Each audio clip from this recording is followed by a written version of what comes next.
হয়ে চলতে পারবে প্রথম, এরকম একটি প্রত্যাশা নিয়ে অধীর আগ্রহে অপেক্ষা ছিল। সেই মিলনবাসীর জন্য এই দুই নেতা কি বলতে চান আমরা তাদের কাছে জানতে। প্রথমে আকরাম হোসেন ওলাদেরকে বক্তব্য আমরা নিতে চাই যে আপনি এই মিলনবাসীকে কিভাবে দেখতে চান এবং কি দিতে চান উপহার। মূলত মিলান একটি সুন্দর সামাজিক এবং রাজনৈতিক সংগঠন বিভিন্ন পর্যায়ে গড়ে উঠুক, যেটা আমরা ইটালিতে প্রবেশ করার পরে চিন্তা করেছি।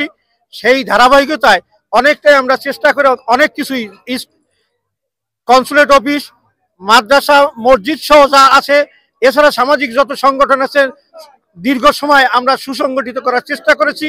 এরপরেও যে কাজগুলি অসমাপ্ত আছে আমরা পাশে থেকে সমস্যাগুলি চিহ্নিত করিয়া পর্যায় করে এই সামাজিক অবস্থার পরিবর্তন করে আদর্শ ভিত্তিক, নীতি ভিত্তিক একটি সামাজিক সংগঠন গড়ে তুলব এবং মিলানবাসীর যে সমস্যাগুলি আছে সেটা সমস্যা সমাধান করা যায় সেই চেষ্টা করে বলবো, বিশ্বাস রাখি এবং সেই চেষ্টা অব্যাহত রাখবো।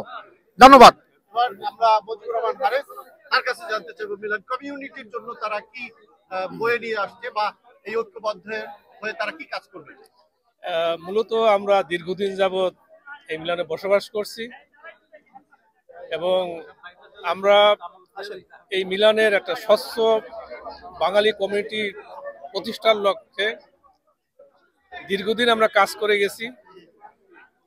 আমাদের উল্লেখযোগ্য কাজের ভিতরে অনেকগুলো কাজই আমরা সমাপ্ত করতে পেরেছি। কিছু বাধা বিপত্তির কারণে অনেকগুলো জরুরি কাজ এখন পর্যন্ত সমাপ্ত হয়নি। যে কাজগুলো আমরা সমাপ্ত করতে পারিনি আমরা ঐক্যবদ্ধভাবে